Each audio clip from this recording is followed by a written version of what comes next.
Өткен жылы 15 мыңнан аса тұрғын үйге арналған 12 газ тарату нысанының құрылысы аяқталған. Алайда газ құбырлары көшелерге дейін жеткізілгенмен 15 мың үйдің жартысы ғана табиғи отынды баспаналарына тартып алған. Ал қалғаны түрлі себептермен қолда бар отынды пайдалана алмай отыр. Қазтрансгаз аймақ мекемесі 90 мың теңгеден асатын қаражатты тауып бере алмайтын абоненттер үшін енді жеңілдік қарастыратын болды. 2015 жылы біз инвест программа бойынша 2,8 миллиардқа освоение жасаттық, модернизация газ құбырларын жаңалаттық. Енді биылға біз 3 миллиардты жобалап отырмыз модернизацияны өткізуге. Сөйтіп осы биыл бітіреміз осы инвест программаны.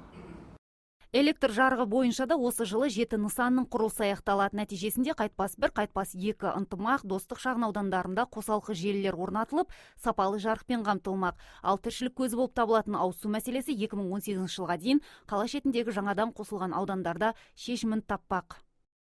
Ауызсу жүйесі бойынша Нұрлы жол бағдарламасы аясында 2016-18 жылдар аралығында әзірленетін жобалардың құны 284 миллион теңге құрап отыр.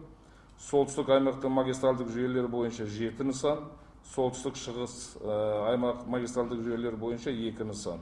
Жалпы құрылыстың құны 5 миллиард 318 миллион теңге құрайды. Бір жыл ішінде қала инфрақұрылымы 6%-ға өсіпті. Жаңадан қосылған аудандарда коммуналдық мәселелер біртіндеп шешіліп келеді. Шаһар басшысы қала құрылысына қатысты да ескертпе жасады. Дүкен маңдайшаларындағы түрлі түсті жазулардан бастап, кішігірім сауда нүктелерінде сынға алды. Кішкентай жаңағы 2-3 метрлік қосып алып, тротуарға шығып, өздерінде бір кішкентай жаңағы гриль, шашлык, бір нәрсе сататын тыйым салыну керек. Ешқандай пристройкаға біз рұқсат бермейміз. Көпқабатты үйлердің ортасындағы кішкентай жерлер болады. 1 сотка, 2 сотка, соны бізге бәрі сұрайды.